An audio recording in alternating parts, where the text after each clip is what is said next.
নাসিহা পেশ করার জন্য সুযোগ পেয়েছি। দরুদ এবং সালাম সর্বযুগের সর্বশ্রেষ্ঠ মহামানব বিশ্বনবী মুহাম্মদুর রাসূলুল্লাহ সাল্লাল্লাহু আলাইহি ওয়াসাল্লামের প্রতি অযুত ধারায় বর্ষিত হোক। সাথে সাথে পৃথিবীর তামাম মুসলিম মুসলিমাত মুমিন মুমিনাত যারা আমরা বেঁচে আছি এবং যারা আমাদের মাঝ থেকে চিরবিদায় গ্রহণ করেছেন তাদের উপরও আল্লাহর করুণা ধারা বর্ষিত হোক, আমরা বলি আমিন। সম্মানিত আল্লাহর মেহমানগণ, দেখতে দেখতে এক সপ্তাহ পেরিয়ে গেল আমরা বাংলাদেশ থেকে এসেছি এবং একটি ফরজ ইবাদত সমাপ্ত করার জন্য আমরা অপেক্ষা করছি। কিছু অংশ তার আমরা সমাপ্ত করতে পেরেছি, একটা অংশ, এবং মূল অংশ আমাদের সামনে রয়েছে। এবং হজ আপনারা ইতিপূর্বে জেনেছেন যে হজ যদি হজে মাবরুর হয় তাহলে আপনাকে নবজাত সন্তানের মতো, শিশুর মতো নিষ্পাপ করে দেয়। অন্য একটা হাদিসের মধ্যে রয়েছে ইন্নাল হাজ্জা ইহদিমু মা কানা ক্বাবলাহু, হজ তার পূর্বের যা অন্যায় অপরাধ রয়েছে যদি সঠিকভাবে আমরা হজ পালন করতে পারি তাহলে পূর্বের সমস্ত অন্যায় অপরাধগুলোকে আল্লাহ ক্ষমা করে দিবেন। তো হজ মূল কাজটা আমাদের সামনে রয়েছে। সেই মূল কাজ অর্থাৎ হজের মূল বিধিবিধানগুলো পালন করার আগে আমরা কিছু নাসিহাপূর্ণ আলোচনা পেশ করতে চাচ্ছি, এই জন্য যে এই আলোচনাটাই আমাদেরকে আমাদের হজটাকে হজ্জে মাবরুর করার সহায়ক হতে পারে ইনশাআল্লাহ। তো আসলেই আমরা জানি যে আমরা কাল কিয়ামতের কোর্টে আমাদের নেকি এবং গুনাহগুলো ওজন করা হবে। যার নেকি বৃদ্ধি হবে, ওজনে নেকির পাল্লা ভারী হবে, সে জান্নাতে চলে যাবে। আর যার নেকির পাল্লা হালকা হবে, গুনার পাল্লা ভারী হবে, তাকে জাহান্নামে চলে যেতে হবে। তো আমরা যদি খেয়াল করি যে আমাদের মাঝে এমন কোন ব্যক্তি আমরা পাবো না যে যার দ্বারাতে কোন রকমের অপরাধ সংঘটিত হয়নি। আমরা যদি আমাদের ছাত্র জীবন, স্কুল জীবন, হাই স্কুল জীবন, কলেজ জীবন, ভার্সিটি জীবন, চাকরির জীবন যদি আমরা চোখটাকে বন্ধ করি তাহলে আমরা প্রত্যেকেই আমাদের পূর্বের সবকিছু ভেসে উঠবে। আরবিতে একটা কথা বলে যে সাহিবুদ্দারে আদরা মা ফিহা, যে বাড়িওয়ালা জানে তার বাড়িতে কি আছে। আমি আমার জীবনে কি পরিমাণে নেক কাজ করেছি আর কি পরিমাণে অন্যায় করেছি পৃথিবীর কেউ জানে না, জানে আল্লাহ রাব্বুল আলামিন। আর আমি বলতে পারবো যে আমি কি পরিমাণে নেক করেছি আর কি পরিমাণে অন্যায় করেছি। তো আমাদের মূল প্রোগ্রাম অর্থাৎ মূল হজের মূল কার্যক্রমে যাওয়ার আগেই আমাদের কিছু নসিহাপূর্ণ আলোচনা আমরা এই জন্য করতে চাচ্ছি যে এই নসিহাপূর্ণ আলোচনার আলোকে যদি এই উপদেশগুলো যদি আমরা আমাদের জীবনে অ্যাপ্লাই করতে পারি তাহলে আশা করা যায় আমাদের সফরটা আল্লাহর কাছে কবুল হবে এবং হজটা হজে মাবরুর হবে বলে আমরা আশা করি। তা আসুন আজকে আপনাদের সামনে বিষয় ভিত্তিক কিছু কথা বলবো। আজকের বিষয় হচ্ছে তাওবা এবং ইস্তেগফার। তাওবা এবং ইস্তেগফার। তো তাওবা এটা প্রত্যেকটা মুসলিমের উপরে ওয়াজিব।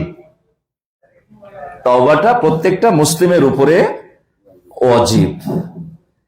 এই ওয়াজিবটা বলা হয়ে থাকে যে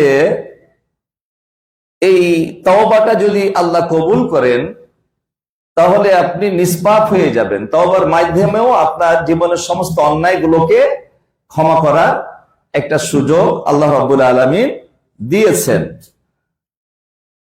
তো তওবা মানে কি? তওবা তাবা ইয়াতুবু তাওবাতান, তাওবাতুন শব্দের অর্থ হলো আর রুজু, ফিরে আসা। কি থেকে ফিরে আসবেন? যে অন্যায়টা, যে অপরাধটা আপনার আমার দ্বারাতে সংগঠিত হয়ে গেছে, সে অন্যায় অপরাধ থেকে ফিরে আসার মৌলিক নামই হচ্ছে তওবা। তো এই তওবাটা কিছু শর্ত রয়েছে তওবার, অর্থাৎ যে অপরাধ থেকে আপনি ফিরে আসবেন, ফাইন কানাতিল মাসিয়াতু বাইনাল আবদি ওয়া বাইনাল্লাহ, যদি এই অপরাধটা আপনার সাথে আর আল্লাহর সাথে সম্পৃক্ত হয়। যেমন হয়তো আপনি সালাত ছেড়ে দিয়েছেন, আমি সালাত ছেড়ে দিয়েছি, বা কেউ হারাম দ্রব্য কিছু পান করেছে, কেউ মিথ্যা কথা বলেছে, এটা সম্পর্ক কার সাথে? আল্লাহর সাথে, তাই না? তো এইরকম যদি অপরাধ হয় যার সম্পর্ক আল্লাহর সাথে, আর যিনি করছেন তার সাথে, এর সাথে কোনো মানবাধিকার জড়িত নাই, তাহলে এর তিনটা শর্ত। প্রথম শর্ত কি? প্রথম শর্ত হচ্ছে যে সেই অন্যায়টা তাৎক্ষণিকভাবে ছেড়ে দিতে হবে। দুই নম্বর হচ্ছে যে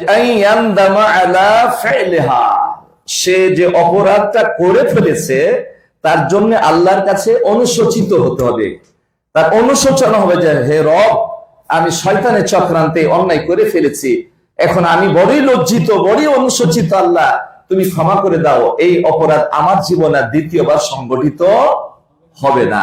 এই একটা অঙ্গীকার আপনার মাঝে আর আল্লাহর মাঝে হতে হবে, অনুশোচনাটা এইভাবে আল্লাহর কাছে করতে হবে। আর তিন নম্বর হচ্ছে যে এই কাজটা আর দ্বিতীয়বার না করার একটা অঙ্গীকার ব্যক্ত করতে হবে। বলা হচ্ছে যে আইয়াজিমা আল্লা ইয়াউদা ইলাইহা আবাদা ফাইন ফুকিদা আহাদু সালাসাতে লাম তাসিহু তাওবাতুহু, যে হে রব, যে কাজটা করে ফেলেছি এর পুনরাবৃত্তি আমার দ্বারাতে আর ঘটবে না।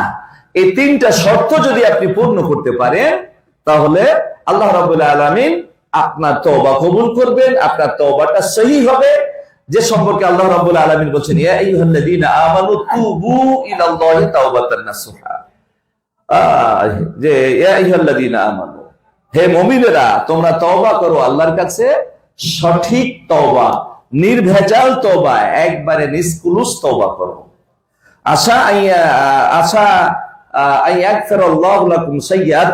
তাহলে আশা করা যায় যে আল্লাহ তোমার সমস্ত অন্যায় অপরাধগুলোকে দূর করে দিবে এবং তোমাদেরকে ক্ষমা করবে। আল্লাহু আকবার। তাহলে তওবাটা হতে হবে তাওবাতুন নাসুহা, এবং প্রত্যেকটা মুমিনের উপরে এই তওবা এবং ইস্তেগফার করা এটা কি ওয়াজিব। কারণ প্রত্যেকেরই কিছু না কিছু পাপ জীবনে রয়ে গেছে, তো আল্লাহর কাছে ক্ষমা চাইতে হবে তওবার মাধ্যমে। প্রথম হলো আল্লাহর কাছে আমি ক্ষমা চাইবো, কিন্তু শুধু ক্ষমা চাইলে হবে না, ক্ষমার সাথে একটু সাউন্ডটা কম হবে নাকি, একটু আওয়াজ। তো আল্লাহর কাছে হ্যাঁ চলবে, ক্ষমা চাইবো তওবার মাধ্যমে। তওবা যদি আমি ইস্তেগফারের সাথে তওবাটাকে সম্পৃক্ত করতে পারি তাহলে আশা করা যায় আল্লাহ রাব্বুল আলামিন আমাদেরকে ক্ষমা করবেন। আর যদি এই পাপটা যদি কোনো বান্দার সাথে সম্পৃক্ত হয়, যেমন কারো মাল আত্মসাৎ করা, কারো হক না দেওয়া, বা কাউকে ঠগানো। আমরা অনেকেই ব্যবসা করতে গিয়ে দাড়িতে ওজনে কম বেশি দিই, এটাও কিন্তু ঠগানো। কিছু ব্যবসা আছে এমন যে মানে কম দিবে না এটা চিন্তা করাই খুব কঠিন, খুব সজাগ থাকতে হয়। ও যদি ওর জীবনে 1 লক্ষ মানুষকে ঠগিয়ে থাকে তাহলে ওর 1 লক্ষ মানুষের কাছে তার ক্ষমা চাইতে হবে। এটা কি সম্ভব? বড়ই জটিল। তাই তখন আপনার কি করতে হবে? এই তওবাটা যদি বান্দার সাথে সম্পৃক্ত হয় তার জন্য একটা শর্ত বৃদ্ধি, মানে একটা শর্ত আরো বেশি, তাহলে তার জন্য 4টা শর্ত তওবা কবুল হওয়ার। সেটা হচ্ছে যে তার কাছ থেকে তার যে দেনা পাওনা হয় পরিশোধ করে নিবে, মিটিয়ে নিবে। যদি দিতে না পারে অন্তত তার কাছ থেকে ক্ষমা চাইতে হবে এই দুনিয়াতেই। এই ক্ষমা চেয়ে যদি সে মরতে পারে তাহলে এই মানবাধিকার লঙ্ঘনের ব্যাপারের যে অন্যায়টা এটা আল্লাহ ক্ষমা করবেন, তার আগে ক্ষমা করবেন না। সেটা যেই হোক, আপনি, আমি, আমরা হজ করতে আসছি, যদি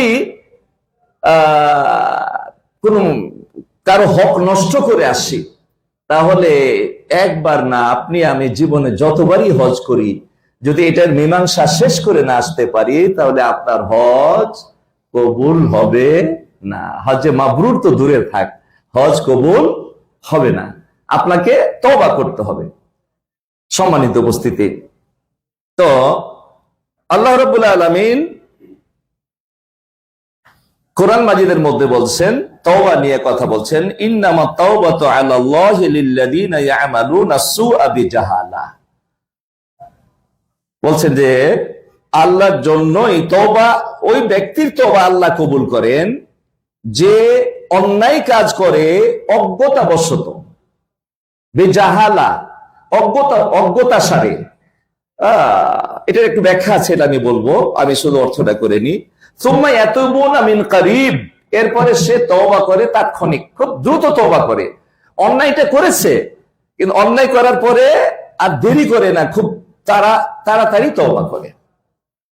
ফাউলাইকা ইয়াতুবুল্লাহু আলাইহিম ওয়া কানা আল্লাহু আলিমান হাকিমা, তাহলে আল্লাহ রাব্বুল আলামিন এদের তওবা কবুল করবেন।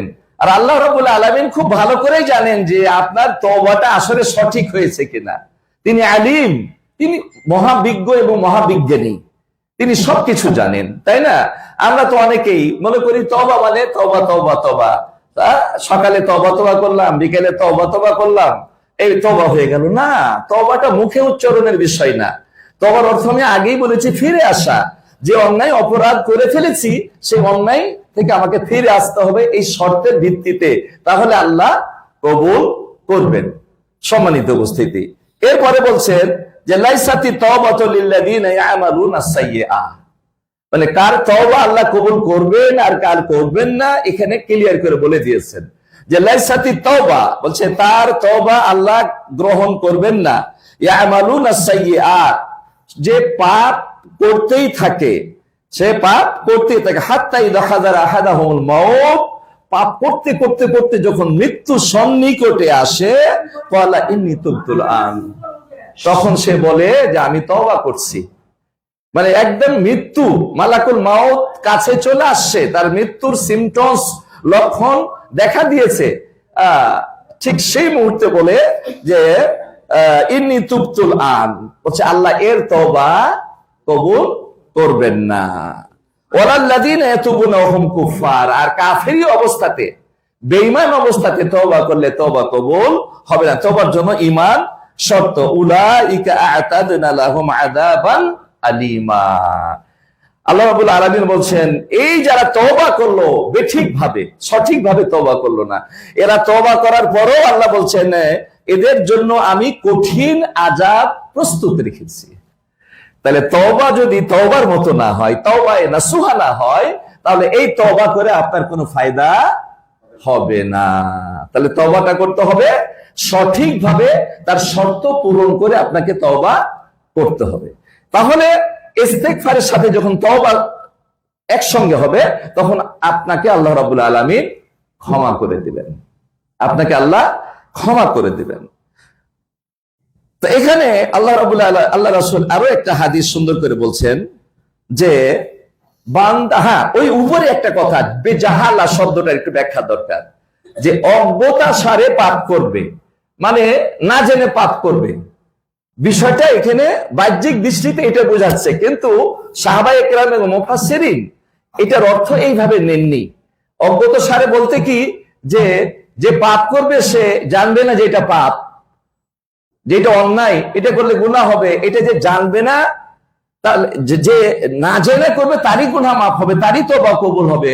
বিষয়টা এটা নয়, এইভাবে নেননি। যে পাপ করবে সে জানবে যে পাপ, এটা অন্যায়, এটা জানার পরেও পাপ করবে। তাহলে বেজাহালার অর্থটা কি?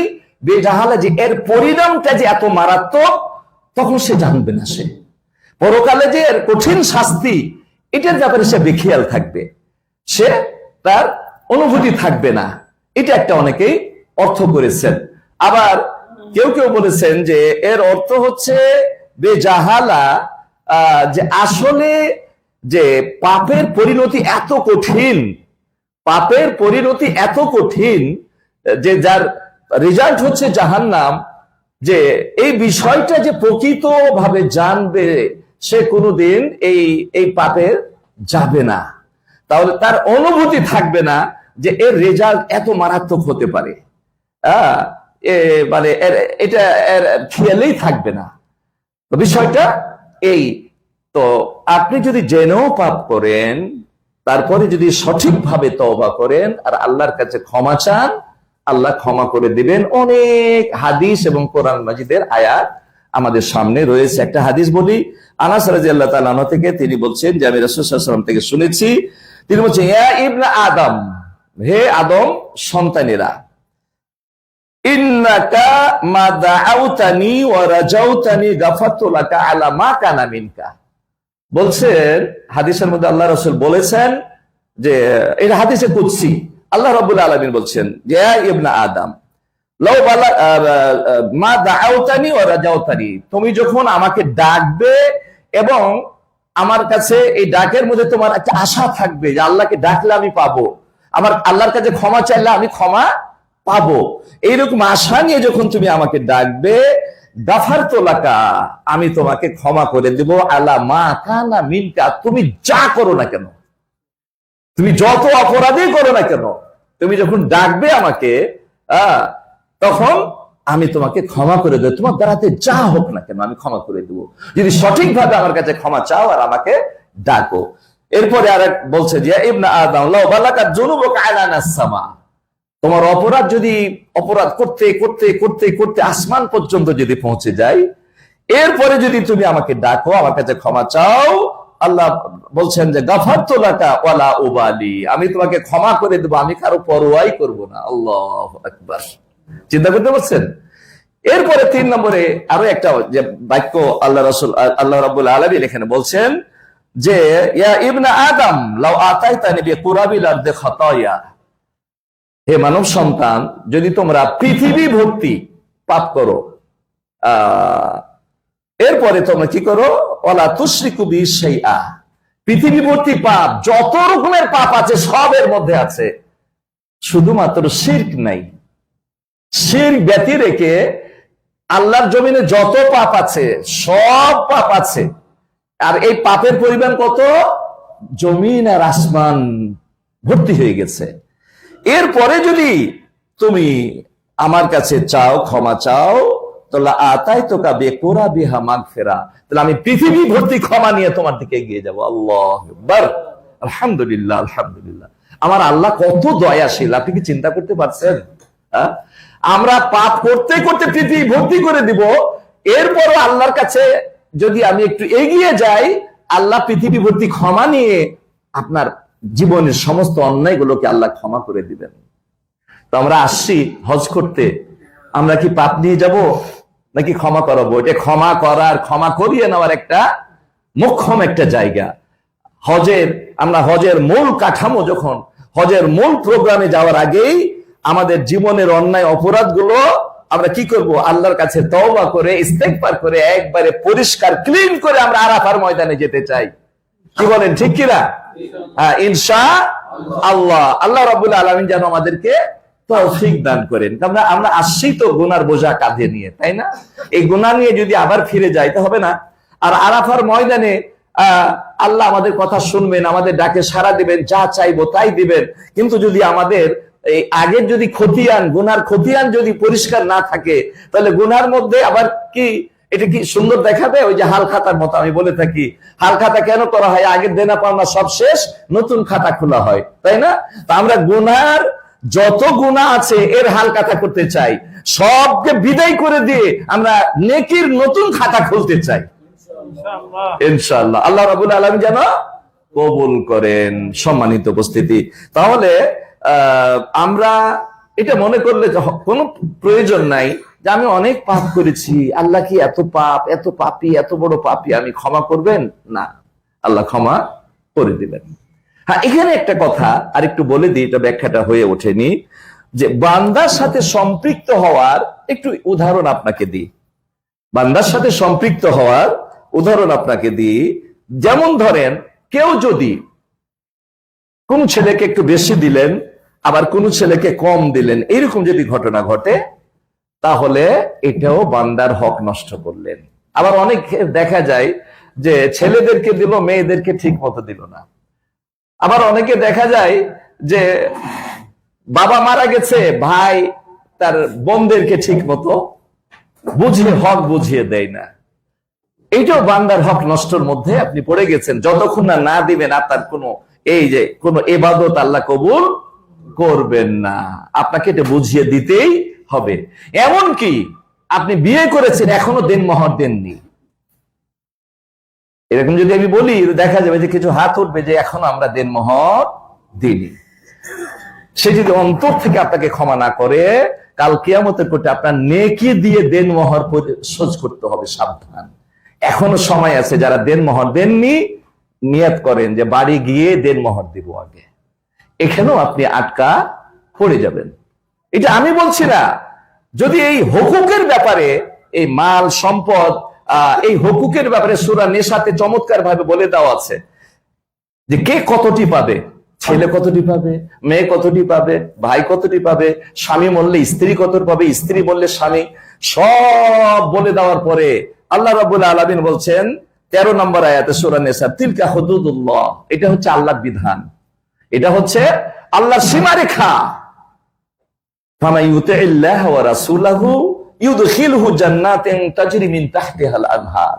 আল্লাহর এই ভাগ বন্টনের ব্যাপারে, যে আল্লাহর সীমারেখা ব্যাপারে আল্লাহ এবং আল্লাহর রাসূলের আনুগত্য করবে, আল্লাহ এবং আল্লাহর রাসূল যে ফর্মুলা দিয়েছে সেই ফর্মুলা অনুযায়ী ভাগ বন্টন সমাপ্ত করবে, আল্লাহ রাব্বুল আলামিন বলেন ইউদখিলহু জান্নাত, তাকে এমন জান্নাতে প্রবেশ করাবেন তাজরি মিন তাহতিহাল আনহার খালিদিনা ফিহা, যার তলদেশ দিয়ে নহর প্রবাহিত হবে। বিভিন্ন রকমের নহর অন্য আয়াতের মধ্যে আছে, হাদিসের মধ্যে আছে।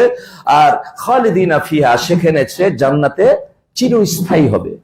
স্থায়ী জান্নাত তার নসিবে জুটবে যারা এই ভাগ বন্টনের ব্যাপারে একেবারে আল্লাহ এবং রাসূলের পুরোপুরি নির্দেশনা মেনে নিবে। কিন্তু আর এটাই হচ্ছে ওয়াদালিকাল ফাউজুল আযীম, এটা হচ্ছে সবচাইতে বড় সফলতা, সবচাইতে বড় সফলতা। আল্লাহ অন্য আয়াতে বলছেন ফামান যুযিয়া আনিন নারি ওয়া উদখিলাল জান্নাতা ফাকাদ ফাজ। আমি যদি প্রশ্ন করি যে সফল ব্যক্তিকে, একজন বলবেন যে আমি সফল, আমার দুইটা ছেলে, একটা ডাক্তার একজন ইঞ্জিনিয়ার, আমি সফল। আর একজন বলবেন যে আমি সফল, আমি একটা খুব বড় ধরনের চাকরি করি, আমি প্রচুর বেতন পাই এবং সচ্ছলভাবে আমার জীবন পরিচালনা করতে পারি, আমি সফল ব্যক্তি। আর একজন বলবে যে হ্যাঁ আমি সফল ব্যক্তি, আমি ব্যবসা করতে গিয়ে অনেক টাকার মালিক হয়েছি, সফল। কিন্তু আল্লাহ সফলতার মাপকাঠি এগুলা বললেন না। আল্লাহ কি বললেন? সফলতার মাপকাঠি হচ্ছে ফামান যুযিয়া আনিন নারি ওয়া উদখিলাল জান্নাহ ফাকাদ ফাজ, যাকে জাহান্নাম থেকে দূরে সরিয়ে নেওয়া হবে আর জান্নাতে প্রবেশ করিয়ে দেওয়া হবে, প্রকৃত সফল ব্যক্তি হচ্ছে সে। আল্লাহু আকবার। আমরা সফল, এই সফলতা চাই না? আমরা কি এই সফলতা চাই? তাহলে এই নির্দেশনা অনুযায়ী ভাগ বন্টন করতে হবে। আর এই ভাগ বন্টনের ব্যাপারে যদি আল্লাহ রাসূলের আইন আপনি না মানেন, আল্লাহ রাসূলের দেওয়া ফর্মুলা অনুযায়ী যদি আপনি ভাগ বন্টন না করেন, তাহলে কি হবে? ওয়ায়াতাআদ্দা হুদুদাহু, আল্লাহ দেয়া এটা সীমা লঙ্ঘন যদি কেউ করে, যে আল্লাহ একটা নিয়ম দিয়েছে, পদ্ধতি দিয়েছে, এটা ভালো লাগলো না, ওর মন মতো যাকে যা দিল, সীমা লঙ্ঘন করলো। বলছেন ইউদখিলহু নারান খালিদান ফিহা, এটা 14 নম্বর আয়াত সূরা নিসা। ঠিক তার বিপরীত, যে আল্লাহর বিধান অনুযায়ী ভাগ বন্টন করবে, এই ব্যাপারে আল্লাহ এবং রাসূলের নির্দেশনা হুবহু মেনে নিবে, তার জন্য স্থায়ী জান্নাত এবং এটা সফলতা। আর যে এটাকে মানতে গিয়ে, ভাগ বন্টন করতে গিয়ে একটু নয় ছয় করবে, একটু এদিক ওদিক করবে, তার সর্বনাশ, তার সর্বনাশ। বলছে কি ইউদখিলহু নারান খালিদান ফিহা, স্থায়ী জাহান্নামে তাকে দিয়ে দিবেন আল্লাহ। স্থায়ী জাহান্নাম বুঝেন তো? যুগ যুগ যুগ ধরে আপনি কতদিন জাহান্নামে থাকবেন? নামাজ, রোজা, হজ, যাকাত, এই হজ করছেন না, আপনাকে ওই জাহান্নাম থেকে আল্লাহ, ওই হজ আপনাকে জাহান্নাম থেকে বাঁচাতে পারবে না যতক্ষণ না বান্দার হক আপনি না দিবেন। সম্মানিত মারাত্মক কথা, ওয়ালাহু আযাবুম মুহিন। বলছে স্থায়ী তো থাকবে, এবং বলছে যে তার জন্য নিকৃষ্ট জাহান্নাম। নিকৃষ্ট ধরন কি আল্লাহু আ'লাম, কত নিকৃষ্ট হবে জাহান্নামের কথা বললে। আল্লাহু আকবার। জাহান্নামের শাস্তির কথা যদি বলা হয় বুঝতে পারবেন জাহান্নামটা কি। ইয়াওয়াদুল মুজরিম,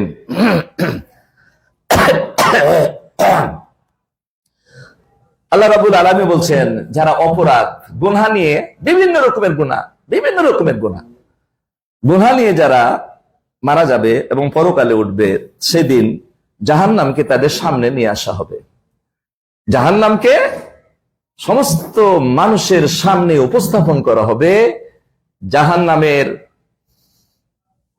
70,000 লাগাম দিয়ে জাহান্নামকে টেনে ধরা হবে। এরপরও জাহান্নাম যেন হাসরের ময়দানের মানুষগুলোকে নিজের মধ্যে গ্রাস করতে চাইবে। এক এক লাগামে 70,000 ফেরেশতা। আল্লাহু আকবার। জাহান্নাম একেবারে ক্ষিপ্ত হয়ে থাকবে তার খিদা নিবারণের জন্য। আর তার খিদা কিসের নিবারণ হবে? এই মানুষ দিয়ে। ক্ষিপ্ত হয়ে থাকবে, 70,000 ফেরেশতা টান দিয়ে ধরবে। এই দৃশ্য যখন বিশেষ করে যারা ইমানদার, যারা দুনিয়াতে ভালো কাজ ভালো আমল করে গেছে, তার জন্য কোনো কষ্ট নাই, তার জন্য সুসংবাদ। সেই দিনও সে কষ্ট চোখে দেখবে না। কিন্তু যারা মুজরিম, যারা গুনাহ করে গেছে, অপরাধ করে গেছে, এত বলার পরও গুনাহ থেকে নিজেকে মুক্ত করতে পারলো না, ক্ষমা করিয়ে নিতে পারলো না, তওবা নাসুহা করে নিজের জীবনকে পুত পবিত্র করতে পারলো না, এই মুজরিমরা কি বলবে দেখেন। ইয়াওয়াদুল মুজরিম লাউ ইয়াবতাদি মিন আযাবি ইয়াওমাইদিন বিমানি। সেই দিন জাহান্নাম থেকে বাঁচার জন্য আল্লাহকে বলবে, হে রব, আমার সন্তানকে তুমি জাহান্নামে দাও, আমাকে বাঁচাও। আল্লাহু আকবার। যে সন্তানকে কত ভালোবাসে না? পৃথিবীর বুকে একমাত্র বাবা মা সন্তানকে নিঃস্বার্থ ভালোবাসা দেয়। নিজে না খেয়ে সারা জীবন কষ্ট করে ওই ভালো খাবারটা সন্তানের পাতেই দেয়। সবাই, আমিও আপনিও সন্তানকে আমরা খুব ভালোবাসি। সেই দিন সন্তানের ভালোবাসার কাজ করবে না। সেদিন বলবে, আমার সন্তানকে জাহান্নামে দাও, আমাকে বাঁচাও।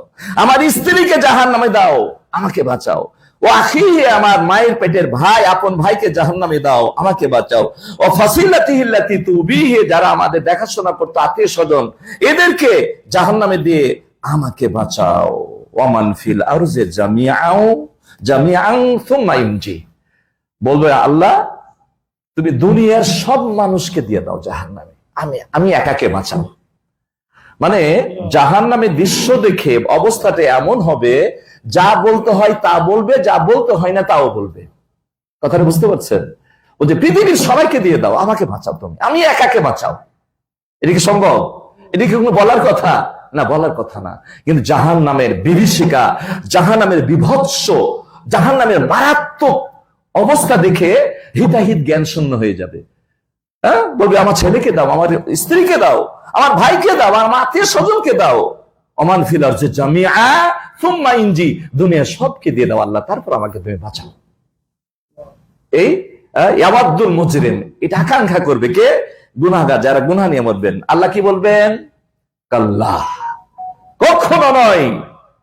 ইন্নাহা লাযা, এই প্রজ্বলিত অগ্নিকুণ্ডলী, নাযাআতাল লিশ-শাওয়া, তোমাদের চামড়া ছিঁড়ে ফেলবে, কলিজা বের করে নেবে। তাদউ মান আদবারা ওয়া তাওয়াল্লা। আর সেই দিন জাহান্নাম ডাকবে। আল্লাহু আকবার। তাহলে জাহান্নাম কথা বলতে পারবে, প্রমাণিত হয় না? জাহান্নাম ডাকবে, এটার ফাইল কে জাহান্নাম। অন্য হাদিসে আছে যে জান্নাত আর জাহান্নাম ঝগড়া করবে, ওদিকে আমি যাব না, সময় নাই। আর একটা হাদিস আছে জান্নাত আর জাহান্নাম দুইজন মিলে ঝগড়া করবে। আল্লাহু আকবার। তো এখানে জাহান্নাম ডাকবে 4 প্রকারের মানুষকে। দেখেন তো আপনি এর মধ্যে পড়েন কিনা, আমি পড়ি কিনা। যদি পড়ি তো এখনই সতর্ক হওয়া দরকার, আল্লাহর কাছে তওবা ইস্তেগফার করে একটু ব্যবস্থা করা দরকার বাঁচার জন্য। কাকে কাকে ডাকবে? তাদউ মান আদবারা ওয়া তাওয়াল্লা। তাদউ মান, তাকে ডাকবে, আদবারা, ভালো কথা বলার পরে মুখ পৃষ্ঠ প্রদর্শন করে পালিয়ে যেত। আর কি? ওয়া তাওয়াল্লা, এই কাছাকাছি একই অর্থ, মুখ ঘুরে চলে যেত। ভালো কথা বললাম, এত কথা বললাম না, তারপরে ভালো লাগলো না, আমলে নিয়ে আসতো না, আমাদের কথা মানে বাতাসে মিশে গেল, কোনো কাজে লাগলো না। যারা অবজ্ঞা করে, এই যে আমাদেরকে, আমাদের কথাগুলোকে যারা অবজ্ঞা করবে, যারা মুখ ফিরিয়ে নিবে, যারা আমল করবে না, আর কি করবে? আর শুধু মাল কামাই করবে, মাল জমা করবে, আর গুনে গুনে রাখবে। সুইস ব্যাংকে এত, অমুক ব্যাংকে এত, আল আরাফাতে এত, ইসলামীতে এত, দেশের ব্যাংকে জায়গা হয় না, সুইস ব্যাংক সুইজারল্যান্ডে পাঠিয়ে দেয় টাকা। এই খালি ব্যাংক ব্যালেন্স করবে আর গুনে গুনে রাখবে, আর হালাল হারামের কোনো তোয়াক্কা করবে না। একটা হাদিসের মধ্যে আছে, ইয়াতি আলান নাসি জামানুন, এমন একটা সময় আসবে মা ইউবালিল মারউ, মানুষ কোনো পরোয়াই করবে না মা আখাযা মিনহু আমিনাল হালাল আমিনাল হারাম, ও যা কামাই করবে এটা কি হালাল না হারাম, কোনো পরোয়াই করবে না। বর্তমান বাংলাদেশের মানুষ 90% যদি বলি ভুল হবে না, হালাল হারামের কোনো বাদ বিচার নেই, খালি কামাই করতে পারলে হয়েছে। আর নেতাদের কথা তার বলারই দরকার নেই। ওর জীবনে 5 কোটি টাকা খরচ করতে পারবে না, ওকে 50,000 কোটি টাকা কামাই করতে হবে, হাজার হাজার কোটি টাকা কামাই করতে হবে। শুনেন, একটা কথা বলি, মনে রাখবেন, আপনি বলে না, যে হারাম পন্থায় কামাই করবে, যে যেভাবেই কামাই করুক না কেন, আর প্রত্যেকটা কামাইয়ের আল্লাহর কাছে জবাবদিহি করতে হবে। ওই যে হাদিসটা, 5টা প্রশ্নের জবাব না দিলে আপনি পা নড়াইতে পারবেন না কিয়ামতের ময়দানে। মিন মালিহি মিন আইনা ইকতাসাবাহু ওয়া ফিমা আনফাকাহু বলা হয়েছে। 5টার মধ্যে 2টা হলো মাল কোত্থেকে কামাই করেছে আর কিভাবে খরচ করছে। আপনার মাল আপনি যা খুশি তা করবেন না, কামাই করারও হিসাব দিতে হবে, আবার খরচ করারও হিসাব দিতে হবে। মারাত্মক ব্যাপার। তো যে কথাটা বলছিলাম, যে কোথায় গেলাম? যারা অবজ্ঞা করো, এই যে মালের ব্যাপারটা এখানে, তো এই মাল হারাম পথে কামায় সর্বনাশ। আপনি যদি 2-3টা কাজ করতে পারেন, জান্নাতে যাওয়া আপনার জন্য সহজ। কি? এই মুখটাকে যদি পবিত্র রাখতে পারেন, ঈমান নিয়ে মুখটা যদি পবিত্র থাকে, আর সালাতটা যদি আপনি ঠিক মতো পাঠ করেন, টাকা হলে হজ করবেন, না হলে করবেন না, তাই না? টাকা থাকলে যাকাত দিবেন, না থাকলে দিবেন না, ওই ফরজগুলো সবারই জন্য না। কিন্তু আমভাবে আপনি মুখটাকে যদি পবিত্র রাখতে পারেন আর ঈমানটা ঠিক থাকে, আপনি এই মুখ দিয়ে আল্লাহকে যা বলবেন আল্লাহ তাই শুনবে। এখন মুখটা পবিত্র মানে কি? এই মুখ দিয়ে কোনো হারাম কিছু বের হবে না, আর হারাম কিছু ঢুকবে না। এই মুখ দিয়ে মিথ্যা বের হবে না, ধোঁকা দিবে না এই মুখ দিয়ে। এই মুখ দিয়ে মানুষকে গালিগালাজ কষ্টদায়ক কথা বলবে না। এই মুখ দিয়ে চুগলখড়ি করবে না। এই মুখ দিয়ে মুনাফিকি করবে না। আর এই মুখ দিয়ে হালাল ছাড়া হারাম কিছু ঢুকবে না। এখন কোনটা হালাল আর কোনটা হারাম আমরা তো বুঝতে পারি না। আর প্রত্যেকটা কথাই কিন্তু কোরআন মাজিদের নাম ধরে ধরে বলা হয়নি যে এটা হালাল আর এটা হারাম। আমি যদি প্রশ্ন করি, আম আমরা খাই না, আমরা চাপাইয়ের মানুষ, আম তো বেশি পছন্দ করি না। আম কোরআন মাজিদে কোথায় আছে দেখান তো যে আম হালাল এইভাবে লেখা আছে? কোথাও কোথাও লেখা নাই। কাঁঠাল হালাল, কলা হালাল এভাবে লেখা আছে কি? না, এভাবে লেখা নাই। তবে কিছু মূল নীতি আমাদেরকে দিয়েছে, সবকিছু হালাল, আল্লাহ যেগুলো নিষেধ করেছেন সেগুলো সব হারাম। তো এই ব্যাপারেও একটা মূল নীতি ওলামায়ে কেরাম, সৌদি আরবের লেখা একজন শাইখের, আমার নামটা মনে হচ্ছে না, তার একটা কপি আমার কাছে আছে, সেখানে আমি দেখলাম উনি মূল নীতি দিয়েছেন, 3টা মূল নীতি, যে মূল নীতিগুলার আলোকে আপনি হালাল হারাম নির্বাচন করবেন। হারাম কোনগুলা? হালাল তো সব, বাকি কিছু হারাম। যেমন আল্লাহ রাব্বুল আলামিন বলছেন ওয়া ইউহিল্লু লাহুমুত তাইয়্যিবাত ওয়া ইউহাররিমু আলাইহিমুল খাবাইস, পূত পবিত্র, এখানে একটা মূলনীতি বলেছেন, নাম বলেননি। যেটা পূত পবিত্র উপকারী ভালো সেগুলো সব হালাল, আর যেটা অপবিত্র ক্ষতিকারক সবই কি? হারাম। তো এই আয়াতের আলোকে, এই আয়াত যখন উনি নিয়ে আসছেন, এই আয়াতের আলোকে 3টি হারাম হওয়ার 3টা কারণ বলেছে, মূলনীতি। যেমন, যে জিনিস খেলে আপনার শারীরিক ক্ষতি হবে, 1, 2 পরিবেশ নষ্ট করবে, 3 যে জিনিস খেলে আপনার আর্থিক ক্ষতি হবে। যে জিনিসে তাহলে 3টা, একটা শারীরিক ক্ষতি, আর্থিক ক্ষতি আর পরিবেশ বিনষ্টকারী। এই 3টা যার মধ্যে থাকবে বা 3টার একটা থাকলে সেটা হারাম। এখন আপনি হিসাব মিলান। আমাদের দেশের সবচেয়ে বেশি আমরা কি করি? আমরা তো অনেকেই বুঝতে পারি না, কনফিউশনে ভুগি। এই যে জর্দা খাই, এই জর্দাটা আবার হুজুরেরা বেশি খায়, তাই না? নামাজি মানুষও জর্দা খায়। কিন্তু আজকে আপনি শুনে নেন, জর্দা বা তামাক দিয়ে যা তৈরি হয়, সিগারেট, জর্দা, আচ্ছা দেখেন তো এই তিনটা যে মূল নীতি বলা হয়েছে এর মধ্যে আছে কিনা? এক, আমি যদি সিগারেটটা ধরি, জর্দাটাকে আবার যারা জর্দাখোর তারা বলে যে সিগারেট তো এটা ধোঁয়া নিষেধ, জাহান্নামের আগুন খাইতেছে, ওটা নিষেধ। আমরা তো ওই রকম ধোঁয়া আগুন খাই না, এটা হালাল, মানে এটাকে একটু সাইড করার চেষ্টা করে। আবার যারা সিগারেট খোর, এরা আবার জর্দা খোরদেরকে বলে চিবিয়ে খেয়ে নিচ্ছে, আমরা তো খালি ধোঁয়াটা পানি, এরপরে সব ছেড়ে দিই। মানে ওরা পরস্পরকে দোষারোপ করে। এবার আসল কথাটা আমরা একটু জানি, কেন জানি এই কথাগুলো কেন আসছে? এই জন্য যে আসলে আমরা অনেকে অনেক কাজ করি না জানার কারণে। তো আমাদের দায়িত্ব, যারা আমরা আলেম, আমরা খতিব, যে সমাজে বা আমার মসজিদের মুসল্লিদের মধ্যে যদি কেউ কোনো অন্যায় করে, সেই অন্যায়টাকে এমন সুন্দরভাবে আমরা উপস্থাপন করব যাতে করে সে বুঝতে পারে এবং সে থেকে বিরত থাকে। রাসূল সাল্লাল্লাহু আলাইহি সাল্লামের কাছে যখন কোনো কারো বিরুদ্ধে নালিশ আসতো, তখন রাসূল সাল্লাল্লাহু আলাইহি সাল্লাম নাম ধরে বলতেন না, বলছেন মা হাদি, তিনি এইভাবে বলতেন যে এই জাতের কি হলো যে তারা এটা কেন করছে। কথাটা বুঝে গেছে? আম ভাবে বলতেন, কাউকে লজ্জা দিতেন না, আম ভাবে বলতেন, যে করতো সে বুঝে দিত যে আসলে ঘটনাটা কি। তো আসলে দেখেন, যদি আমি সিগারেটটা ধরি, আসলে ইসলামের দৃষ্টিতে দুটাই সমান, এবং সৌদি আরবে যত কেবারুল উলামা আছে সবারই একমত যে এগুলো হারাম। তামাক দিয়ে যা তৈরি এটা হারাম।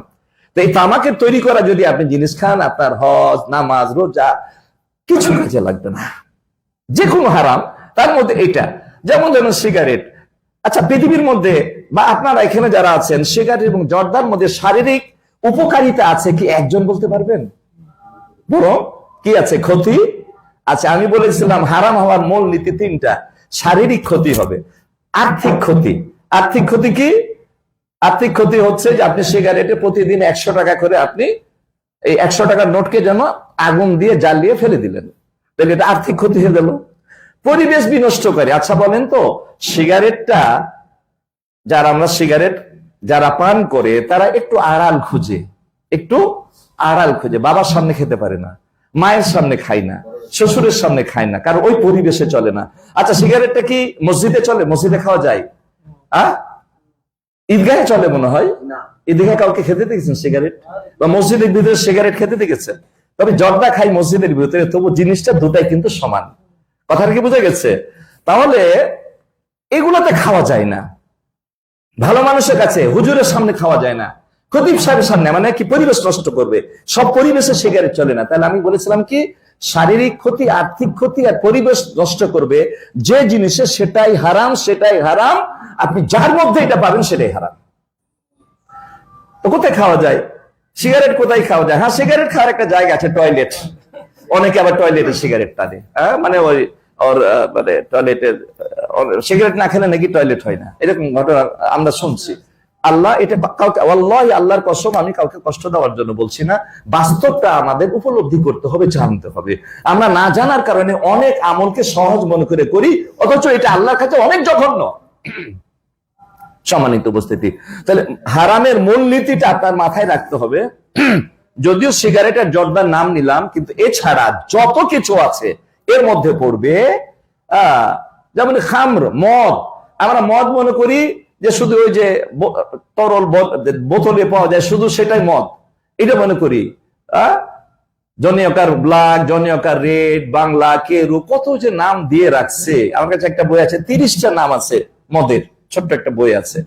তো এইভাবে নাম দিয়ে রাখছে যে আল খামরু মা খামার আল আকল। আরবিতে বলে খামর মানে মদ, আরবি বলে খামর মা খামার আল আকল, যা খেলে তার আকলের উপর পর্দা পড়ে যায়, আকলটা ঢেকে যায়, আকিল আর কাজ করে না। ওই যে দেখেন না, মাতলামো করে, মা খামার আল আকল, তাকে মদ বলা হয়। তো সেটা যে দিয়ে খাও, এই আকেলকে আচ্ছাদিত করে যদি ইনজেকশনের মাধ্যমে, সেটাও মদ খালি তরল আর বোতলে থাকতে বিষয়টা তা না। তো আল্লাহ রাব্বুল আলামিন যেন আমাদেরকে বুঝার তৌফিক দান করেন এবং আমাদেরকে এর থেকে বাঁচার তৌফিক দান করেন। এখন আপনাকে, আপনার জীবনে আপনি যত অন্যায় করেছেন, এই অন্যায়গুলোকে সবকে ডিলিট করে দিতে পারে একটা পাওয়ার, একটা বোমা, ক্ষেপণাস্ত্র, সেটা হচ্ছে তওবা। যদি তওবাতুন নাসুহা হয়, শুধু আল্লাহ আপনাকে ক্ষমা করে দিবেন না, আল্লাহ বলছেন ফামান তাবা ওয়া আমানা ওয়া আমিলা আমালান সলিহান। অন্যায় করেছে, অপরাধ করেছে, এরপরে কি করছে? তওবা করলো, ইস্তেগফার করছে, তওবার সাথে তওবা করলো, ও আমানা, ইমানটাকে আবার মজবুত করলো। ইমান দুর্বল হয়ে গেলে মানুষ অন্যায় করে, তাই না? তাই বলছে ইমানটাকে মজবুত করলো, আবার ইমান নিয়ে আসলো। ও আমিলা আমালান সলিহা, সমস্ত খারাপ ছেড়ে দিল আর ভালো কাজ গ্রহণ করলো। তাহলে কি হবে? ফাউলাইকা ইউবাদদিলুল্লাহু সাইয়্যাতিহিম হাসানাত। বলছে আল্লাহ তাকে তো ক্ষমা করবেই করবে, তার সমস্ত অন্যায়গুলোকে এক একটা নেকিতে পরিণত করে দিবে। আল্লাহ, এটা কোরআনের কথা কিন্তু। আল্লাহু আকবার। এই সুযোগটা আপনি নিবেন না, আমি নিব না। আমার জীবনের সব পাপগুলা যদি নেকিতে পরিবর্তন হয়ে যায়, আল্লাহ পাপ পরিবর্তন করে দেন, এই সুযোগ আমার নেওয়া দরকার। এবং হজে এসে সবচেয়ে গুরুত্বপূর্ণ সময় এই সুযোগটা আপনার এবং আমার নেওয়া দরকার। আমরা তওবা করব, তওবাতুন নাসুহা। শুধু তাই নয়, আপনি যদি তওবা করেন, আল্লাহ যে কি খুশি হন। আল্লাহ, আপনি আমি আল্লাহর বড় আদরের সৃষ্টি। আমরা আল্লাহ, তিনি আমাদেরকে নিজের হাতে তৈরি করেছেন, আদম আলাইহিস সালামকে, তাই না? নিজের হাতে তৈরি করেছেন। আমাদেরকে যেমন বাবা মা সন্তান জন্ম দেয়, বাবা মার কাছে সন্তান খুব আদরের না? কেন? মা 10 মাস 10 দিন পেটে ধারণ করেছে, 2 বছর সে ঠিক মতো ঘুমাইতে পারেনি, আর পেটে যতদিন ছিল ততদিন ভালো খাবার গুলো আর ভালো লাগেনি, জোর করে খেতে বমি করে দিয়েছে। আল্লাহু আকবার। এত কষ্টের বিনিময়ে যে সন্তানটা পৃথিবীতে আসে, 2 বছরের মধ্যে কত রাত্রি যে তাকে ঘুম ছাড়া কাটাইতে হয়েছে। আল্লাহু আকবার। এখন তো মা বোনদের একটু সুবিধা হয়েছে, ডাইপার পরিয়ে দিলে আর কোনো সমস্যা হয় না অনেকটা। কিন্তু আগে আমরা যখন মানুষ হয়েছি, আমরা ধরেন, আমরা অবাক হয়ে যাবেন, আমরা 15 ভাই বোন, আমরা 15 ভাই বোন।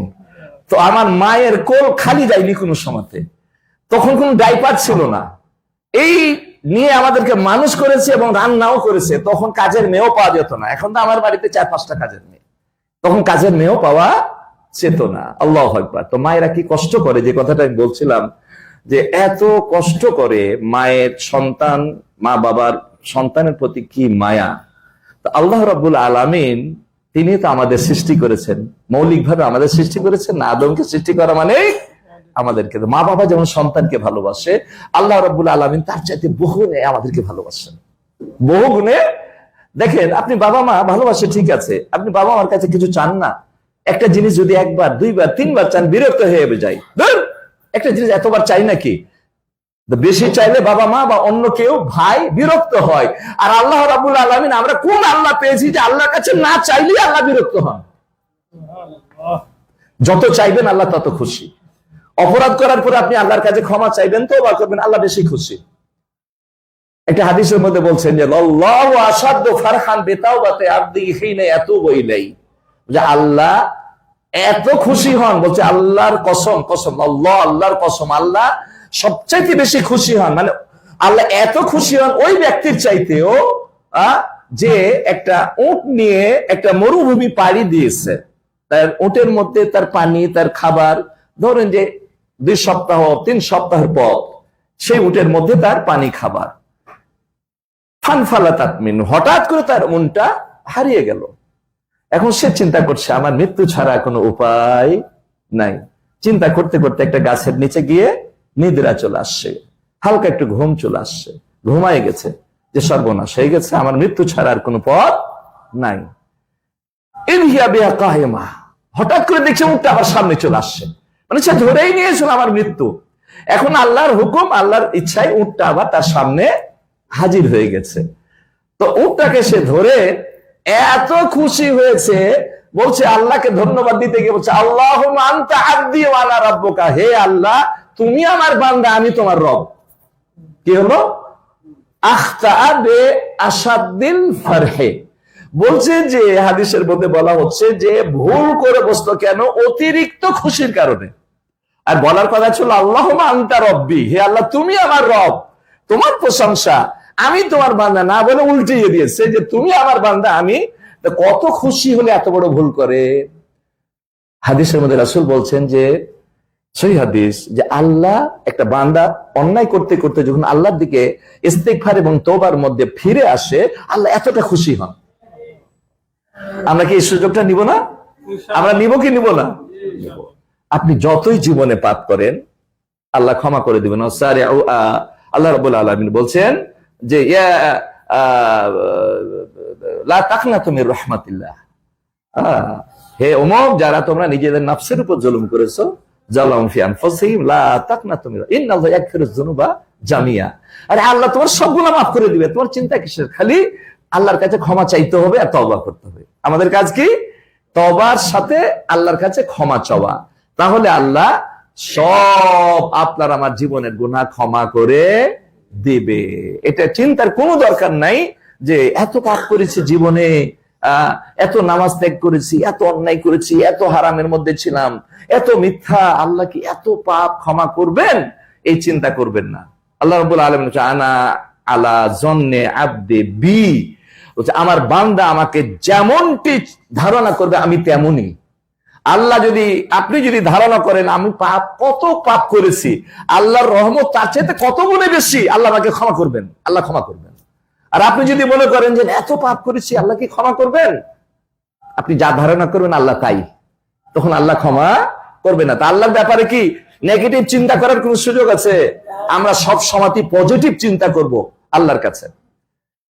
রাসূল সাল্লাল্লাহু আলাইহি ওয়াসাল্লাম লম্বা একটা হাদিসের মধ্যে বলছেন, ফিমান কানা কাবলাহু কাতালা 99 নাফসান, তোমাদের পূর্বে এক জামানাতে এক ব্যক্তি 99 জনকে হত্যা করেছে। আচ্ছা বলেন তো, একজনকে হত্যা করলে ফা জাযাউহু জাহান্নাম, কোরআন বলছে তার জায়গা হচ্ছে জাহান্নাম। ও 99 জনকে হত্যা করেছে, হয়তো আর কাজই হলো ছিনতাই করা, মানুষকে মেরে যা আছে সব নিয়ে চলে যাবে, এরকম তার হয়তো বা কাজ ছিল।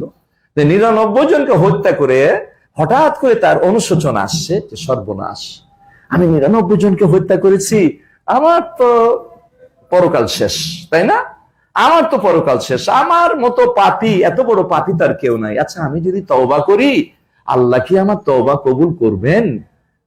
তিনি এই পরামর্শ কে দিবে খুঁজতে শুরু করলেন। খুঁজতে খুঁজতে ফাদুল্লাহ আলা রাহিবিন, বলা হলো তাকে যে যাও অমুক জায়গাতে একজন পাদ্রী, খ্রিস্টানদের আলেম বলা হয় রাহেব, তার কাছে যাও, সে তোমাকে পরামর্শ দিবে। সেখানে গেছে তো নিজেকে গায়েব করে দিয়ে বলছে, ইন্নাহু কাতালা 99 ফাহাল্লাহু মিন তাওবা, বলছে একজন ব্যক্তি 99 জনকে হত্যা করে এখন যদি সে তওবা করে তাহলে কি তার তওবা আল্লাহ কবুল করবেন?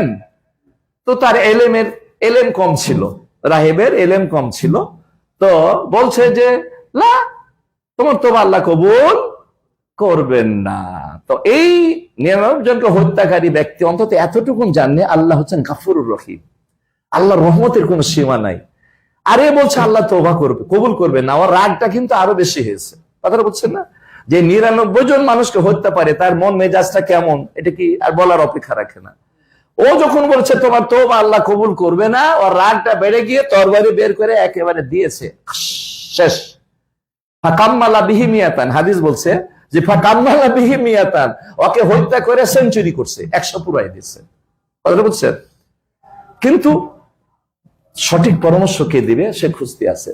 ফাদুল্লাহ ইলা রাজুলিন আলিমিন, এখন তাকে বলা হলো অমুক ব্যক্তির কাছে যাও, উনি একজন বিজ্ঞ আলেম, সে তোমাকে ভালো একটা পরামর্শ দিবে যে তুমি 100 জনকে হত্যা করেছো, এখন তোমার তওবা আল্লাহ কবুল করবেন কি করবেন না, করলে কি পন্থাতে করবেন, তোমাকে একটা ফতোয়া দিবে। এখানে একটা কথা বলি, আমরা তো বুঝি না যে কে আলেম আর কে আলেম না, কে আলেম আর কে আলেম না, কার কাছে ফতোয়া চাওয়া দরকার আর কার কাছে ফতোয়া চাওয়া দরকার না, এটাও কিন্তু আমরা বুঝি না। ভুলভাল ফতোয়া দিলে জীবন নাশের হুমকি, এই হাদিস বলছে। ভুলভাল ফতোয়া দিলে তার মরণের মৃত্যুদণ্ড হতে পারে, তাই না? আর আপনি আমি বিপদে পড়ে যেতে পারি ভুল ফতোয়ার কারণে। এই জন্য সবার কাছে কি ফতোয়া চাওয়া যাবে? ফাসআলু আহলা যিকরি ইন কুনতুম লা তা'লামুন, কার কাছে চাইবে? যার মধ্যে জ্ঞান আছে, দ্বীনি ইলম আছে। শুধু দাড়ি আর টুপি আর পাঞ্জাবির মধ্যে জ্ঞান সীমাবদ্ধ নয়, জ্ঞান হলো আলাদা একটা জিনিস। শেখের সুরত দেখে জ্ঞান বোঝা যাবে না, আসলে প্রকৃত জ্ঞানীর কাছে গিয়ে আপনাকে ফতোয়া চাইতে হবে, আসলে প্রকৃত সে আলেম কিনা। প্রকৃত জানে কিনা, এটা আলাদা একটা চ্যাপ্টার, বলে ফেললাম একটু। এবার ফাদুল্লাহ ইলা রাজুলিন আলিমিন, বলছে যা অমুক জায়গাতে একজন আলেম আছে, খুব জবরদস্ত আলেম, তোমার এই সমস্যার সমাধান তার কাছে গেলে পাবা। সে গেছে, গিয়ে বলছেন যে শেখ, বা সেই ভাষাতে বলছে যে কাতালা মিয়াতা নাফসান ফাহাল্লাহু মিন তাওবা, যে আমি তো 100 জনকে হত্যা করেছি, তো আমি যদি তওবা করি আল্লাহ কি আমার তওবা কবুল করবেন?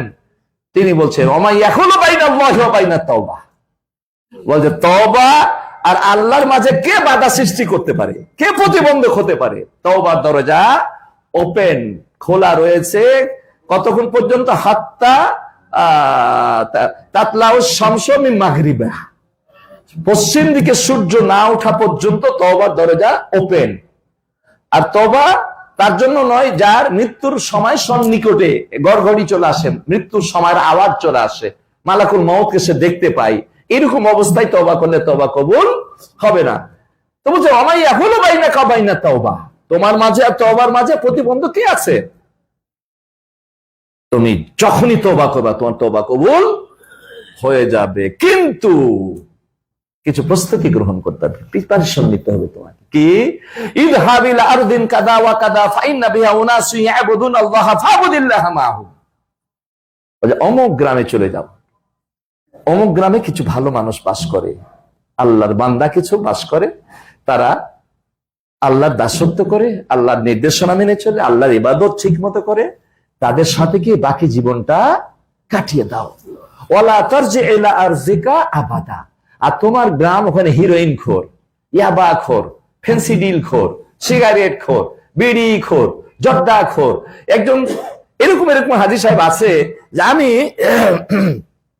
তখন আমার পাশের বাড়ি, আমাদের রক্তের খালু না, প্রতিবেশী খালু বলতাম, তো হজ করতে গেছেন উনি, মানে প্রতিদিন যে কি পরিমাণে সিগারেট খাইতেন, আল্লাহ, পান করতেন, আল্লাহু আকবার। এই দুটা কালো হয়ে গেছিল, ঠোঁট কালো হয়ে গেছিল টানতে টানতে। তো বলছি যে আমি জাহাজে করে হজ করতে যাবে, জাহাজে যখন উঠলাম, উঠে সব সিগারেট যা আছে সব ফেলে দিলাম, তওবা, আর জীবনে খাবো না। এরপরে জাহাজে করে যখন মক্কাতে পৌঁছে গেলাম, দেখলাম যে এখানে তো অনেকে সিগারেট টানতেছে। তো সিগারেট যারা খায়, সিগারেটের ধোঁয়া পেলে তাদের মনে আবার একটু খাবার দোলা উঠে, ছেড়ে দেওয়ার পরে আবার ছাড়তে পারে না, আবার ধরে, আবার ছাড়ে, আবার ধরে, এরকম ঘটনা ঘটে। কিন্তু আসলে মজবুত যদি একটা সিদ্ধান্ত নেয় তাহলে শয়তান আক্রমণ করতে পারে না। তো বলছে তোমার গ্রামে কোশ্চিন কালেও তুমি যাবে না, এখানে শুধু খারাপ লোকের বসবাস, এখানে গেলে তুমি ঠিক থাকতে পারবা না। অতএব ইযহাবিল আরদিন কাদা ওয়া কাদা ফাইন্না বিহা উনাসি ইয়াবুদুনাল্লাহ ফাবুদিল্লাহ মাহুম, তুমি অমুক গ্রামে গিয়ে বাকি জীবনটা কাটিয়ে দাও। সে এমন একটা তওবা করলেন, তার পরিবার, তার সন্তান সন্ততি পড়ে থাকলো গ্রামে বাড়িতে, সেদিকে গেলেন না, তিনি আল্লাহর ভয়ে এমনই ভাবে ভীত হলেন, এমনই একটা তওবা এবং ইস্তেগফার করলেন, চলে গেল সে গ্রামে, রওনা দিয়েছেন ফাআতাহুল মাউত। ওই ভালো গ্রামে কিছু দূর যেতে যেতে ধরের ওই মাথায় গ্রাম, এই মাঝামাঝিতে আসছে, আর তার মৃত্যুর ঘন্টা বেজে গেল, মৃত্যুর সময় এসে গেছে। আচ্ছা, মৃত্যুর সময় আসলে কি মালাকুল মউত একটু আগে পিছে করবে নাকি? একটু আগাবে বা পিছাবে? কোন সুযোগ আছে? লিকুল্লি উম্মাতিন আজাল ফাইদা জাআ আজালুহুম লা ইস্তাখিরুনা সাআতা ওয়ালা ইস্তাকদিমুন, এক মুহূর্ত আগে পিছে করা হবে না, যখন যেখানে মৃত্যু সেখানেই মৃত্যু হবে, একটু আগাবে না। আপনার রুজি থাকতে আপনার মৃত্যু হবে না, আপনার হায়াত থাকতে আপনার মৃত্যু হবে না। তো মৃত্যুর ঘন্টা যখন বেজে গেল, ফাআতাহুল মাউত, মৃত্যু হয়ে গেছে, মৃত্যুর সময় তার এসে গেছে, এখন তার মৃত্যু হবে। তো জানেন মালাকুল মাউত, মৃত্যুর ফেরেশতা কে? মালাকুল মাউত। তারও কিছু হেল্পার আছে, মালাকুল মাউত কিন্তু একজন, আর শত শত হাজার হাজার হেল্পার আছে, জগাইলা হেল্পার। তো হেল্পারদের মধ্যে আবার কিছু ভালো আছে, কিছু মন্দ আছে, কিছু রহমতের ফেরেশতা, কিছু গজবের ফেরেশতা। তো মানুষ মরবে একজন, আর দুই দল ফেরেশতা এসে হাজির, ভালো ফেরেশতা আসছে, আবার খারাপ ফেরেশতা আসবে। একজনের জন্য তো দুই দলের দরকার নেই, সে যদি ভালো হয় তাহলে ভালো ফেরেশতা আসবে, রহমতের সাথে, আসানের সাথে মৃত্যুটা হবে। সে যদি গুনাহগার হয়, অপরাধী হয়, তাহলে আযাবের ফেরেশতা আসবে, আযাব গজব দিয়ে তাকে একেবারে কলিজা ছিঁড়ে টিড়ে তার রুহটা বের করবে টান মেরে। তো দুই দল কেন ফেরেশতা? রহমতের ফেরেশতা বলছে জান আমরা কবজ করব, আর জহমতের ফেরেশতা মানে আযাবের ফেরেশতা বলছে জান আমরা কবজ করব। তো লাগলো দুই দল ফেরেশতায় ঝগড়া, ঘুষাঘুষি লাগলো নাকি? বললো ঝগড়া। ফাক্তা সামাত ফিহি মালাইকাতুল আযাবি ওয়া মালাইকাতুর রাহমা, হাদিস বলছে যে ওর ব্যাপারে ঝগড়া শুরু হলো দুই দল ফেরেশতা। রহমতের ফেরেশতা বলছে আমরা জান কবজ করব, আর গজবের ফেরেশতা বলছে আমরা জান কবজ করব। তো এরা ঝগড়া করবে, কিন্তু সময় মতো তো আবার মৃত্যু হতে হবে। তা আল্লাহ আরো সে চুপচাপ বসে থাকবেন নাকি? আল্লাহ রাব্বুল আলামিন ফাবাসা মালাকান ফি সূরাতি আদামিয়িন, আল্লাহ একজন ফেরেশতা পাঠিয়ে দিলেন মানুষের সুরতে, মানুষের আকৃতিতে। ফাজআলাহু বাইনাহুমা হাকামান, এবার দুই দল একটু স্বস্তি পেল, যাক একজন ভালো বিচারক পেয়েছি, তাকে জাজ মানলেন, বিচারক, ঠিক আছে, তাকে বিচারক মানে বলছে যে এই ঘটনা, বলছে কি তোমরা কি বলে আমরা রহমতের ফেরেশতা আমরা জান কবজ করবো, তা তোমার যুক্তি কি, তোমার লজিক দেখাও। বলছে ইন্নাহু তাইবাম বিমুকবিলিহি, বলছে সে সঠিক অন্তঃকরণ নিয়ে তওবা করেছে, আর তওবাকারী ব্যক্তির কোনো পাপ থাকে না। আর তাইবু কামান লা যামবা লাহু, এটা হাসান হাদিস। তওবাকারী ব্যক্তি তওবা যে করবে তার কোনো পাপ থাকবে না। তো সে নিষ্পাপ হয়ে গেছে, তওবা করেছে, অতএব আমরা রহমতের ফেরেশতা জান কবজ করব। আচ্ছা এই বলো আযাবের ফেরেশতা তোমরা কেন জান কবজ করতে চাও? বলছে যে লাম ইয়ামাল খায়রা লাম ইয়ামাল, সে এখন পর্যন্ত কোনো ভালো আমল করেনি, সে 100 জনকে হত্যা করেছে এবং ভালো কাজের সূচনা এখনো হয়নি তাদের মতে, যে অতএব আমরা তার আযাব দিয়ে জান কবজ করব। এই ঝগড়া, এখন বিচারক কি রায় দিবে, রায়ের জন্য অপেক্ষা করছে। এখন বিচারক রায় দিলেন যে সে যেখানে মারা যাচ্ছে সেখান থেকে যে গ্রামটা খারাপ, যেখান থেকে সে রওনা দিয়েছে, আর যেখানে যাবে আমিন ডাকা হোক মাপা হোক, ওই যে গ্রামের দিকে যে জায়গার দিকে সে এগিয়ে থাকবে তারই অন্তর্গত হবে। অর্থাৎ যদি ভালো গ্রামের দিকে এগিয়ে থাকে তাহলে রহমতের ফেরেশতা তোমরা জান কবজ করবা, আর যদি খারাপের দিকে ভালোর দিকে এগিয়ে যেতে পারেনি, খারাপের দিকেই থেকে যায়, তাহলে রহমতের ফেরেশতা তোমরা জান কবজ করবা। ফাইসালা দিয়ে দিলেন, আমিন ডাকা হলো, বাস আমিন মাপা শুরু করলো, চেন মাপতে মাপতে মাপতে মাপতে দেখা গেল যে সে অর্ধ হাত তার ভালো গ্রামের দিকে এগিয়ে আছে। এই কারণে আল্লাহ রাব্বুল আলামিন তাকে ক্ষমা করে দিয়েছেন এবং রহমতের ফেরেশতা তার জানটা কবজ করলেন। অন্য একটা রওয়ায়াতে আছে যে আসলেই সে খারাপ গ্রামের দিকে এগিয়ে ছিল, আসলে সে খারাপ গ্রামের দিকে এগিয়েছিল, ওদিকে এগিয়ে যেতে পারেনি, কিন্তু তার তওবাটা ছিল এত একটা মজবুত তওবা, এমন একটা মজবুত তওবা করেছে, তওবাটা আল্লাহর দরবারে গৃহীত হয়ে গেছে, আল্লাহ কবুল করে নিয়েছেন। তাই আল্লাহ রাব্বুল আলামিন তাকে কিভাবে বাঁচাচ্ছেন দেখেন।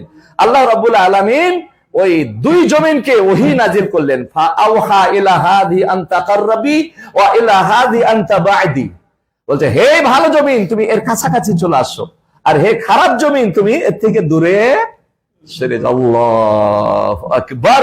আপনি কি চিন্তা করতে পারছেন আল্লাহ যাকে বাঁচাবেন কিভাবে তিনি ওহী নাজিল করলেন জমিনকে। এবার মাপা হলো, দেখা গেল সেই ব্যক্তিটা খারাপ জায়গা থেকে তার বুকটাকে গলাটাকে বাড়িয়ে দিয়েছে, মৃত্যুর সময়তে বুকটাকে একটু আগিয়ে দিয়েছে, ভালো জমিনে পড়ে ওদিকে এগিয়ে গেছে এতটুকু। এই এতটুকুনটা ভালো জমিনের দিকে যাওয়ায় আল্লাহ রহমতের ফেরেশতাটা জানটা কবজ করল, তার 100 জনকে হত্যা করে আল্লাহ ক্ষমা করে দিলেন। আল্লাহ আকবার।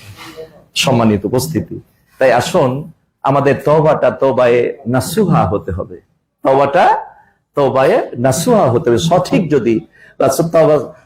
যদি আমরা তওবা করতে পারি, আপনার আমার জীবনের সমস্ত অপরাধগুলো আল্লাহ ক্ষমা করে দিবেন। আমরা মূল কাজে যাওয়ার আগেই আল্লাহর কাছে আমরা তওবা করতে চাই, আল্লাহর কাছে আমরা চোখের পানি ফেলে কান্না করব। তওবা, আপনি আল্লাহর কাছে অনুশোচিত হয়ে তওবা করবেন, চোখের পানি ফেলবেন, আর চোখের পানিটাই কাল কিয়ামতের কোটে আপনার জাহান্নামকে নিভিয়ে দিবে। আল্লাহর ভয়ে কি আমরা কাঁদতে পারি না? আর সে তলে ছায়া আমরা পাবো যদি আমরা আল্লাহর ভয়ে চোখের পানি ফেলতে পারি। সম্মানিত উপস্থিতি, আসুন আলোচনা তো মোটামুটি হয়েছে। তো আজকের বিষয় যেটা মৌলিক বিষয় তওবা এবং ইস্তিগফার নিয়ে আমরা কথা বললাম। তো আমরা হজ্জে মাবরুরের কিছু কথা শুনেছিলাম, যে হজের মধ্যে কোন রকমের খারাপ থাকবে না, হজে মাবরুর চেনার উপায়, খারাপ কিছু থাকবে না, শুধু নেকি আর নেকি থাকবে। আর সে যখন ফিরে আসবে আগের চাইতে সে উত্তম হয়ে যাবে। আগে অনেক কিছু পাপ ছিল, অনেক কিছু খারাপ অভ্যাস ছিল, সবকে পরিত্যাগ করে একবারে পিওর খাঁটি আল্লাহর বান্দাতে পরিণত হবে, সমস্ত অপরাধ গুলা ক্ষমা করিয়ে নিয়ে আসবে। হজটা আমি সেদিন বলেছিলাম যে হজটা শুধু একটা ইবাদত না, এটা হচ্ছে এমন একটা আমল যে মানুষ এর দ্বারাতে নিজেকে পরিবর্তন করবে, মানুষ এর দ্বারাতে নিজেকে চরিত্রবান করবে, সমস্ত ভুলগুলা দূর করে দিয়ে শুধু ভালো আর ভালোতে নিজেকে সাজিয়ে নিবে। এটাই হচ্ছে হজ। আমরা আসছি আমাদের জীবনটাকে পিওর করার জন্য, খাঁটি করার জন্য, সংশোধন করার জন্য। তাই আমাকে আপনাকে যে সাংঘর্ষিক যেগুলো সন্দেহযুক্ত সেগুলোও ছেড়ে দিতে হবে। এই পর্বে আপনাদের আরেকটু কথা বলে আমি শেষ করে দিব। আর একটা, হজ আমরা করতে আসছি, হজ করতে এটা একটা ফরজ, কিন্তু আমার বোনদেরকে বলবো যে পর্দা এটাও কিন্তু ফরজ। পর্দা এটা ফরজ। আমরা একটা মাসলা ভুল করি, মাসলাটা হলো যে এহরাম অবস্থায়, এমনি অবস্থায় তো আপনাকে নেকাব করতেই হবে বাধ্য, মুখটা হলো পর্দার অন্তর্গত, তাই না? তো এহরাম অবস্থায় নেকাব পরা যাবে না, হাত মোজা পরা যাবে না। এই যে হাদিসটা আমরা এই জায়গাটাতে আমরা বুঝতে ভুল করি। ঠিক আছে, এহরাম অবস্থায় নেকাব পরা যাবে না এবং হাত মোজা পরা যাবে না, কিন্তু মায়েশা রাদিয়াল্লাহু তাআলা আনহা কি বললেন যে ওয়াইদা মাররা বিনা রিজাল, আমরা নেকাবটা উঠিয়ে রাখতাম, তখন তো লোক সংখ্যা কম ছিল, তাই না, অল্প। ওয়াইদা মাররা বিনা রিজাল, যখন মানুষের আমাদের সামনে দিয়ে যেত, আসদাল্লা আলা ওজুহিনা খিমারানা, আমাদের যে বড় চাদরটা, বড় ওন্নাটা থাকতো, এটা মুখ দিয়ে ঝুলিয়ে দিতাম এবং পর্দা করতাম। তো যখন আমাদের মাঝে সামনে মানুষের আসতো, আচ্ছা, তো এখন তো যখন আসতো না, এখন 24 আওয়ার্স আপনার সামনে বেগানা পুরুষ, তাহলে কি এই মুখটা খুলে রাখার কোন সুযোগ আছে? নেকাব কাকে বলা হয়? যেটা মুখের সাথে লাইগে একবারে শক্ত করে বেঁধে দেওয়া হয়, এটা নেকাব। কিন্তু উপর দিয়ে আপনি ঝুলিয়ে নিবেন ইহরাম অবস্থায়, আর এমনি অবস্থাতে সব সময়তেই আপনাকে পর্দা করতে হবে। যদি দেখা গেল আপনি একটা ফরজ পালন করলেন, একটা ফরজ পালন করতে আসছেন আপনি হজ, ঠিক মেয়েদের পর্দা করাটাও ফরজ। এখন পর্দা যদি আপনি ছেড়ে দেন বা পর্দাটা যদি আপনি সংশোধন না হন, তাহলে একটা ফরজ করলেন, এই ফরজ করতে এসে লক্ষ লক্ষ মানুষকে আপনার চেহারাটা দেখাই দিলেন, অর্থাৎ ফরজটা তরক করলেন। আপনি কিভাবে আশা করতে পারেন যে ফরজ তরক করে আপনার হজটা হজ্জে মাবরুর হবে? এটা কি সম্ভব? সম্ভব না। এই জন্য আমার মা বোনদেরকে আমি বিনয়ের সঙ্গে বলবো, মানুষের জীবন কত দিনের, কেউ কি গ্যারেন্টি দিতে পারবো আমি বাড়ি ফিরে যেতে পারবে? গ্যারেন্টি আছে? তো আমরা আসছি আমাদের ইমানটাকে মজবুত করার জন্য, আমার আমল গুলাকে সুন্দর করার জন্য, আমল দিয়ে আমার জীবনটাকে সাজানোর জন্য আমরা আসছি। অতএব আমরা যেন এখন থেকে পর্দাটা ধরি। আল্লাহ রাব্বুল আলামিন কোরআন মাজিদে হাদিসের মধ্যে রাসূল সাল্লাল্লাহু আলাইহি ওয়াসাল্লাম অনেক কথা বলেছেন। একটা আয়াত বলে আমি শেষ করে দিই। আল্লাহ রাব্বুল আলামিন বলছেন, ইয়া আইয়ুহান নবী, সরাসরি নবীকে ডাক দিয়ে বলছেন, কি বলছেন? ইয়া আইয়ুহান নবী কুল লিআজওয়াজিক, তোমার স্ত্রীদেরকে বলো, ওয়া বানাতিক, তোমার মেয়েদেরকে বলো, ওয়া নিসাইল মুমিনিন, মুমিনা নারীদেরকে বলো, ইউদুনিনা আলাইহিন্না মিন জালাবিবিহিন্না, তারা বড় ওন্না চাদর দিয়ে যেন তাদের আপাদ মস্তক সবকে ঢেকে বাইরে বের হয়। যালিকা আদনা আইউরাফনা, এটাই হচ্ছে তাদের জন্য কল্যাণকর। ফালাইউজাইন, এটা যদি করে তাহলে সে আর ইফটিজিং হবে না। এই ইফটিজিং এর কোরআনের আয়াত। ইফটিজিং বন্ধ করতে চাই, তৃণমূল থেকে সরকার বাহার পর্যন্ত ইফটিজিং বন্ধ করতে চায়, কিন্তু ইফটিজিং কি পন্থায় বন্ধ হবে সেটা পালন করে না। গুলি দিয়ে, পুলিশ দিয়ে, র্যাব দিয়ে আপনি মানুষকে ভালো বানাতে পারবেন না। র্যাবের ভয় দেখিয়ে মানুষকে ভালো বানাতে পারবেন না। রবের ভয় যদি আপনার অন্তরে জায়গা নেয়, তাহলে ওই মানুষটা ভালো হয়ে যাবে। তার দ্বারা আর কোনো অন্যায় গুনহার কাজ আল্লাহর জমিন আর সংগঠিত হবে না। তাহলে এই যে ফালা ইউদিন ওয়ালা ইউজাইন বলছে ইউরাফনা, যারা বোরখা পরে তাদেরকে মানুষ কি সম্মানের চোখে দেখে। এই যে মনে করেন যে শয়তানের কথা বলি, এমনি শয়তান বাদ দেন, এই যুবক ছেলেরা যারা একটু বখাটা ছেলে, এদের কথা আপনাকে আমি বলি। আপন দুই বোন, একজন পর্দা পছন্দ করে বোরখা পরিহিতা ভার্সিটিতে যায়, একজন স্মার্ট পর্দা পছন্দ করে না, উপেক্ষা করে একবারে খোলামালা স্কুলে যায়। ওই বখাটা ছেলেটা কার কাছে যাবে? যে বোরখা পরে যায় তাকে খালাম্মা আপু সম্বোধন করবে, তাই না? আর যে বেপর্দা হয়ে ভার্সিটির কলেজে যায়, ওই বোখাটা ছেলেটা ওই বোরখা পরিহিতার দিকে যাবে না, এর দিকে একটু একটু একটু একটু করে আগাবে। ক্যান আই হেল্প ইউ, আপু আমি কি কোনো সাহায্য করতে পারি, একটু একটু করে আগানোর চেষ্টা করবে। তো পর্দা এটা নিজেদের ইজ্জত, নিজেদের সম্মান। মুমিনদেরকে বলছে তোমরা যদি কোনো কিছু চাইতে হয়, বাড়ির কোনো আসবাবপত্র, মি ওয়ারাই হিজাব, পর্দার আড়াল থেকে চাইবে। আল্লাহু আকবার। যালিকা, এটা তোমাদের অন্তরের জন্য এবং তাদের অন্তরের জন্য পবিত্রতম ব্যবস্থা। তাহলে মনের মধ্যে আর কোনো রোগ তৈরি হওয়ার কোনো সুযোগ নেই। পর্দাহীনতা মানেই যত রকমের অপরাধ, যত রকমের অন্যায়, যত রকমের কিছু হচ্ছে পর্দাহীনতার কারণে। সম্মানিত উপস্থিতি, তাই আসুন আমরা আজকে আর কথা বাড়াবো না। আরো একদিন আমরা মদিনা যাওয়ার আগে আর একটা দিন আলোচনা হবে, সেদিন মদিনার পুরো পাঠ নিয়ে আলোচনা হবে এবং আরো কিছু আনুষঙ্গিক কথা হবে। আজকে যদি আমরা আজকের যে আলোচনাটা, এটা যদি আমার জীবনে অ্যাপ্লাই করতে পারি, তওবা এবং ইস্তেগফার করে যদি আমি পূর্ণভাবে হজ করে একেবারে নিষ্পাপ হয়ে যেতে পারি, এর মধ্যে আমাদের সফলতা, এর মধ্যে আমাদের সার্থকতা। আল্লাহ রাব্বুল আলামিন যেন আজকের আলোচনার কথাগুলো আমি সহ সকলকে মানার তৌফিক দান করেন এবং আমাদের হজটা যেন হজ্জে মাবরুর হিসেবে আমরা পালন করতে পারি এবং আল্লাহর দরবারে গৃহীত হয়, এই তৌফিক যেন আল্লাহ দান করেন। আমিন। ওয়া আখিরু দাওয়ানা আনিল হামদুলিল্লাহি রাব্বিল আলামিন।